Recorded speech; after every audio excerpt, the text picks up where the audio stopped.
वो अभी भी आंख बंद करके बड़बड़ा रही थी।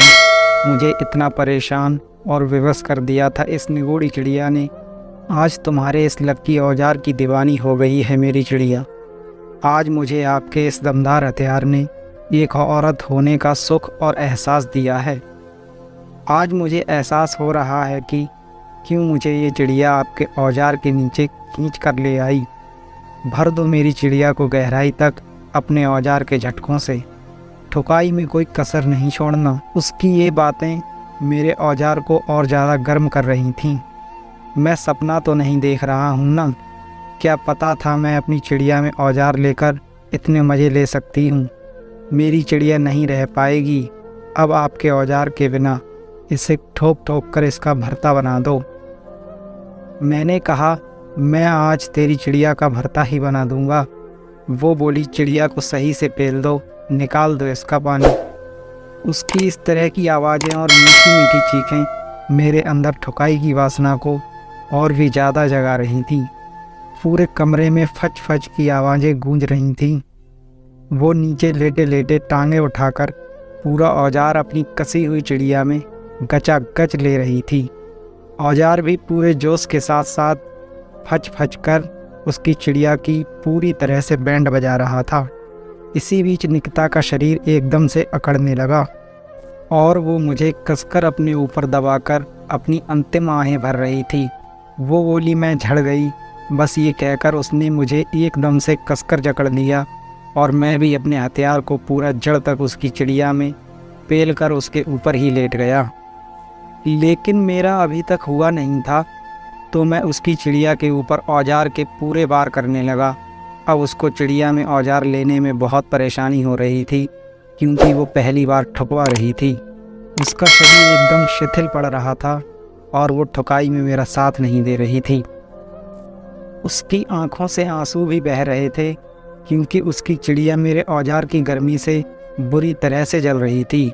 मेरा औजार उसकी चिड़िया में फंसा हुआ था, वैसे उसकी चिड़िया ने मेरे औजार को जकड़ के रखा था। मैंने उससे कहा, मेरा तो हुआ नहीं है।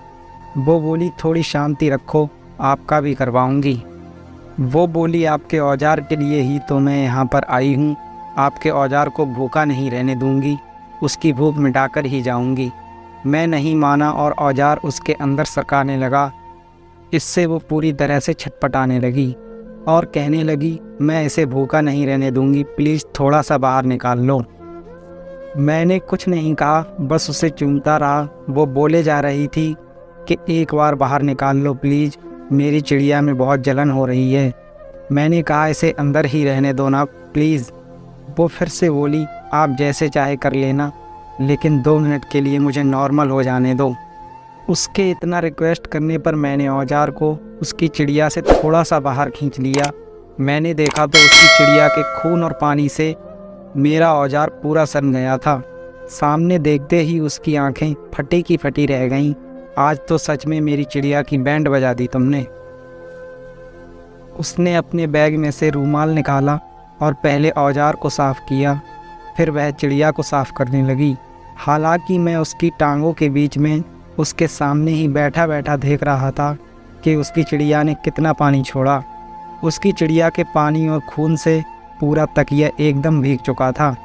मैंने उसको बैठे बैठे ही दूसरी साइड घुमा दिया और ख़ुद उसके पीछे की साइड आ गया। 4-5 मिनट तक ऐसे ही पीछे से कभी उसकी चूचियों को तो कभी उसके पेट को, कभी उसके चूतड़ों को अपने हाथों से सहलाता रहा और अपना औजार उसके चूतड़ों के ऊपर रगड़ने लगा। मैंने उसको डॉगी स्टाइल में आने को कहा और औजार का सुपाड़ा उसकी चिड़िया पर रखकर धीरे धीरे घुसा दिया। वो चीखने लगी और बोली, थोड़ा धीरे से डालना, सही में बहुत दर्द हो रहा है। मैंने उसकी चिड़िया का कचूमर बना डाला था। हर झटके के साथ वो चीख रही थी। एक बात के लिए उसको मानना पड़ेगा कि उसने जो वादा किया था उस हिसाब से ठुकाई का वो मुझे पूरा मज़ा दे रही थी। वो खुद परेशानी में रहकर भी मेरे औजार को इतने प्यार से अपनी चिड़िया में गटक रही थी कि कुछ पूछो ही मत। मैं बहुत बेताब होकर पीछे हट हट कर झटके मारने लगा क्योंकि अब मेरा भी होने वाला था और मैंने उसकी कमर को एकदम कसकर पकड़ लिया। कुछ 10-12 झन्नाटेदार झटके मारने के बाद मेरा होने वाला ही था कि अब उसका शरीर भी अकड़ने लगा था। अब क्योंकि उसका भी दूसरी बार होने वाला था, तो 8-10 झटके ज़ोर से मारकर उसकी चिड़िया को खचाखच बुलाकर मैं भी निकिता की कमर पकड़कर उससे चिपक गया और मैं उसके ऊपर ही निढाल हो गया। मेरे औजार से निकली वीर्यधारा उसकी चिड़िया की गहराई में बहने लगी। 2 मिनट तक मैं उसके ऊपर ऐसे ही पड़ा रहा। मेरा दिल तो कर रहा था कि बस ऐसे ही औजार को उसकी चिड़िया में ठोक कर यूं ही लेटा रहूं। मैं 2 मिनट के बाद उसके ऊपर से खड़ा हुआ और देखने लगा कि खून के साथ ही चिड़िया का पानी भी बहुत ज़्यादा बह रहा था और उसकी चिड़िया पर बहुत सूजन आ गई थी। वो एकदम लाल हो चुकी थी। उसने रूमाल उठाया और पहले मेरे औजार को साफ़ किया, फिर अपनी चिड़िया पर लगे रस और खून को साफ़ किया। मैंने उसको खड़ा किया और बाथरूम की तरफ ले गया, क्योंकि उससे अच्छे से चला भी नहीं जा रहा था। उसने बाथरूम में जाकर अपनी चिड़िया और चूतड़ दोनों साफ़ किए। फिर मैंने अपने ऑफिस के टेबल में पड़ी हुई एक दर्द निवारक गोली लाकर उसको दी। वो बाथरूम से बाहर आकर मुझसे एक नागिन की तरह लिपट गई। मैं उसे सहलाने लगा। वो मेरे गले में बाहें डालकर और रुआंसी होकर बोली, मेरी चिड़िया बहुत दर्द कर रही है, अब क्या होगा? मैंने बोला, कोई बात नहीं, यह गोली ले लो, थोड़ी देर में आराम हो जाएगा। और वो मुझसे कसकर लिपटकर सुबकियाँ लेने लगी। मैंने उसे चूमना सहलाना जारी रखा। उसने वैसा ही किया। गोली ली और चड्डी पहनने लगी, फिर ब्रा पहन ली और हम दोनों सोफ़े पर बैठ गए। वो अपना मुंह मेरे हथियार पर झुकाकर लेट गई। मैं धीरे धीरे निकिता के गदराए शरीर पर हाथ फिराता रहा। 10 मिनट बाद उसने जीन्स उठाई और पहनने लगी। यह पोजीशन देखकर मेरा हथियार फिर से उसकी चूत को सलामी देने लगा। मेरे औजार का इरादा देखकर वो बोली, बस अब और नहीं, आज के लिए सिर्फ इतना ही।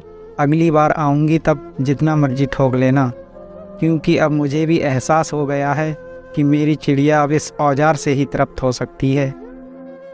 मैंने उसकी जीन्स पहनने में मदद की, क्योंकि उसकी जीन्स बहुत टाइट फिटिंग की थी। उसने टॉप पहना और अपने बैग से कंघी निकालकर अपने बाल अच्छी तरह से संवारे और हमने सोफ़े पर बैठे बैठे ही एक लंबा किस किया। अब हम ऑफिस से बाहर निकले और बाहर जाकर नाश्ता किया और एक गर्भ रोकने वाली गोली उसको लाकर दी। फिर वो खुशी खुशी अपनी स्कूटी लेकर अपने घर की तरफ निकल गई और मैं भी अपने घर आ गया। तो यह थी वर्जिन गर्ल निकिता की जुदाई की कहानी। फिर तो मैं लगभग उसको रोज़ ठोकने लगा। कभी उसको जंगलों में, कभी खेतों में ले जाकर ठोकता, कभी होटल में, तो कभी ऑफिस पर बुलाकर, तो कभी घूमने के बहाने बाहर जाकर ठोकता था। हाँ तो प्रिय व्यूअर्स, मेरी ये कहानी एक रॉन्ग नंबर से शुरू होकर ज़िंदगी के मज़े तक, या यूँ कहें कि ठुकाई के सफ़र तक आ पहुँची। दोस्तों, अगर ये कहानी आपको पसंद आई है तो वीडियो को लाइक करें, शेयर करें और ग्रेट स्टोरी चैनल को सब्सक्राइब करें। और हाँ दोस्तों, साथ ही साथ बेल आइकन को ऑल पर सेलेक्ट करना ना भूलें। धन्यवाद। और अगर आपने इस कहानी का पार्ट 1 और पार्ट 2 नहीं देखा है तो इस पार्ट को पूरा देखने के बाद डिस्क्रिप्शन चेक करें, वहाँ हमने इस कहानी के दोनों पार्ट के लिंक दे रखे हैं।